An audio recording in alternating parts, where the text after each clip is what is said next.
You know, this Trump presidency has been an absolute disaster because even the Fox propaganda outlet, yes, Donald Trump's personal media arm, is now attacking him for the numerous scandals of his administration. And really, the best summation of it is that jobs for veterans are out, egg prices are up, and planes are crashing down.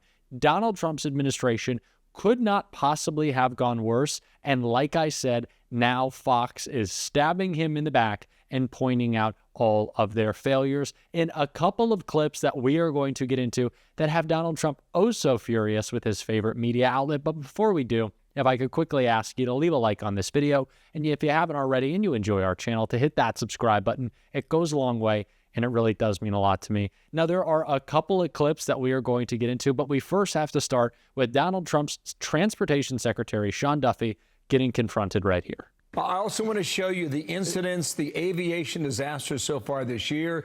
You look at January 29, January 31, February 6, Feb 10, and then Feb 17, Delta regional jet flips. That was the one in Toronto. Question for you, Mr. Secretary. Some say this is not a time to cut employees, given the safety factors that are concerned. What do you say to that? So, Bill, there's fat everywhere in government and in DOT as well. But just be clear, at FAA, we cut 352 people out of 46,000 people. That's 0.8% of the workforce. These were probationary workers. They were employed for less than a year at DOT. So these weren't the old school, really ingrained employees of the DOT. And not only that, we kept all the critical safety positions. And we actually hired more positions into critical safety, like air traffic controllers. We hired more inspectors for things like pipelines and for aircraft. So again, we have a safety mission. But for people to say that because we cut 352 people out of 46,000, that's a risk to safety, give me a break. I mean, that's just plain politics as opposed to saying, let's cut the fat. All right, two more questions here. This goes back to the end of January. New York Times headline, here we go on screen, call for number one. Air traffic control facilities are understaffed. Persistent staff shortages have raised safety concerns at many facilities. Staffing is so low that at least a quarter of the workforce is missing. Your reaction on that? Yeah, no, it's a problem, Bill. We need to surge air traffic controllers. I'm going out to the main academy we have, which is out in Oklahoma City. We're going to surge air traffic controllers. It takes time to train them up through the academy and in the towers. Does anyone else miss when planes were woke?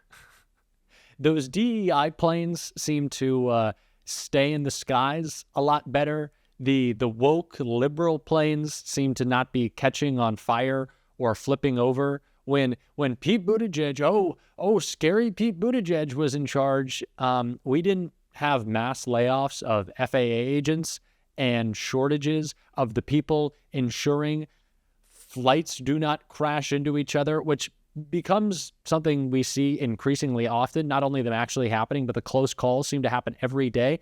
Like I said, it is so undeniable, even Fox is calling them out for it. And Donald Trump is clearly not happy about that. And so is the media extension of him, our least favorite press secretary on this show, Carolyn Levitt, who is confronted about not only the disaster at Doge, but the disaster of its mouthpiece in Elon Musk by a Fox reporter right here. Welcome. Jackie. Thank you. One follow-up question. So about the deadline, Alina Habba said that you have until tonight. Elon Musk said a failure to respond a second time would result in termination. So is that a real deadline? Should federal workers be looking to that guidance, or should they be looking to the agency heads? Like, what is the actual deadline?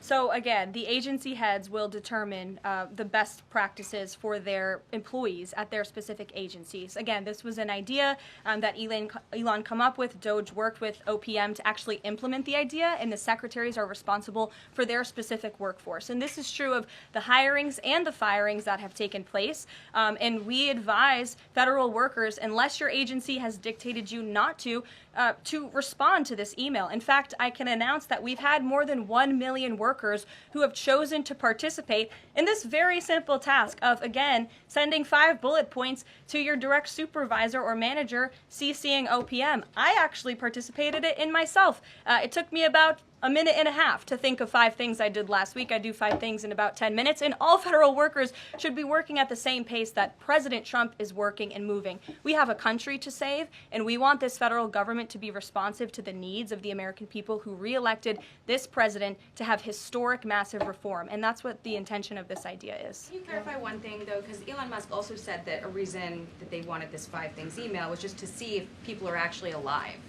Citing that there are some federal workers who might not even be alive.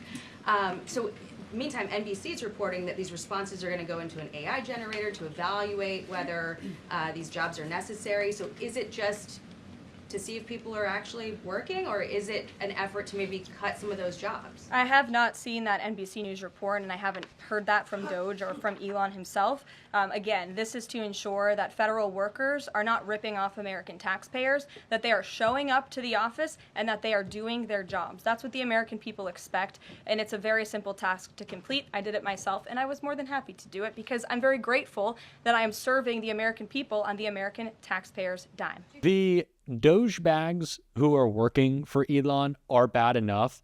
Imagine if there was a spokesperson. Like, who would that even be? Who is the worst person that we can possibly imagine who would deliver even more shameless misrepresentation of Doge than Elon does already on his Twitter? By the way, I have some theories about Elon's Twitter. Everyone's always talking about, including myself, how often he's tweeting.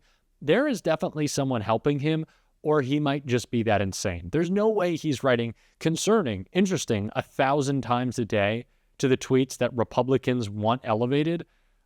Or maybe he is just that insane. Actually, that's probably a reasonable assumption. But when Fox is starting to ask about how poorly information is being presented by the Trump administration, you know we have reached a pretty low. Carolyn Levitt, I say it all the time, not only because I love to, but because it is true. And by the way, truth is a concept you're unfamiliar with. If I could break it down for you, I would say it's a non-lie, to speak in your terms. But you know you're bad at your job. You just are. And you can't defend any of these actions. Even Jesse Waters wouldn't defend some of the actions at Doge, which we can see right here. Chris was a guy I met at a shooting event in New Jersey last year. Was Chris in the interview? Or this is another guy? This is Chris. Is it a male or female? Let me finish. Oh. 55 billion. I love you. And so he was a 20-year veteran of the U.S. military. He was one of these guys in one of these elite units. Killed a lot of bad guys. Put his life on the line. And now he punched out after 20 years and working for the Pentagon. And he's only been there a few months, so he's probationary. And he just found out he's probably going to get laid off. He's going to get doged. And he texted me and he said, Jesse, you know, this isn't good. I'm upset. This is really sad. And this guy's not a DEI consultant. This guy's not a climate consultant. You know, this guy is a veteran. So when you're talking about doging people, veterans should get priority. Because if you're going to go out there and kill enemies and put your life on the line for this country, you shouldn't be in the same category as people that are doing DEI. Now, Harold and his ilk like to talk about the slash and burn corporate ethos. We just need to be a little bit less callous with the way, Harold, we talk about doging people. Okay, I want that to sink in. You're arguing with yourself. No, I am not guilty of that. I finally found one person I knew that got doged, and it hit me in the heart. Yeah. But you talk about big ticket items, right? Right. Let's talk about those. The Pentagon. You have a weapons program. And Yeah, Jesse, it's not just liberal tears that come out of the horrible actions of Donald Trump. People's lives are affected other than the people you hate. Are you just understanding empathy? Are you learning how the world works in real time? God, Jesse Waters is such a... These people are ridiculous. That's what I always say. They are dumb. Jesse Waters finally realizing, wait, if you just mass fire probationary workers, something he was cheering for, by the way, people that I care about get affected. People who shouldn't get fired do get fired. Oh, what a revelation. These people want to be in charge of our government, who don't understand how it works until they break it. And then they don't learn their lessons because they go and break it some more. They're incompetent, they're evil, they're dumb. Let's be clear. That is the truth. And a truth that the only good Fox host delivered Jessica Tarlov. You would know that what Elon Musk did, this directive, was a good approach to it if everyone had gone along with it. But you saw all of these Trump cabinet appointees who instructed their bureaucracies not to respond. Department of Defense, Department of Homeland Security, the FBI, the State Department all said, don't worry, if you saw that email, don't say anything. So if it is going to save America, why don't the rest of the people that Donald Trump loves think that it's a good idea? Well, if you're in the Pentagon, you can't Elon Musk email him and say, oh, I staged a coup in Cambodia last week. But that's an argument for Elon Musk taking a breather before he sends an email like that to millions of people and say, oh, maybe folks who work on classified information can't respond to this right away. Or maybe a federal judge who's going to get this email Saturday night or whatever isn't going to be able to talk about privileged information that's going on in their courtrooms, for instance. I might just write back and say, see me, if that were. Yeah, that's a good one. I'll see get me. back to you. Especially people who want to curry favor. But what James Carville is referring to is this huge drop in support for President Trump and for Elon Musk and what he's doing at Doge. So there were a bunch of polls that came out. CNN has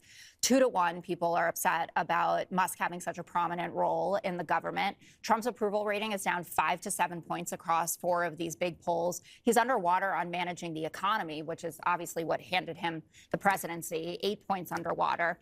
And then in terms of how the public is feeling, not only reflected in those numbers, did you see those town halls that were going on last night? So Rich McCormick in Georgia, safe seat, people booing him, catcalling. They're concerned with everything from spending cuts to what's going on with Doge to that Donald Trump is becoming a tyrant. Cliff Bentz in Oregon, similar reaction. This guy, Tony Balderson, he's in a Trump plus 18 district in Ohio, saying Trump's executive orders are getting out of control. They are hearing from the American public that what is going on from the Oval Office to CPAC, which is, Pam Bondi being at CPAC seems like a politicization of the office, to say the least, is not what the American public wanted. They wanted someone to come in to get the economy back on track. That hasn't been happening.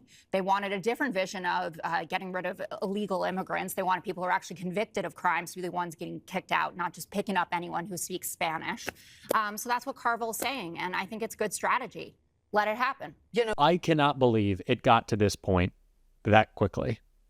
That Fox, and of course Jessica was going to tell the truth, but Fox is calling out Donald Trump. Delicious. I love a MAGA civil war. We're always going to be talking about it on this show. And if you want to support that, as always, you can hit that subscribe button. You can leave a like on this video. And if you stuck around at the end, you can drop a blue heart in the comments. And until next time, I'll see you soon.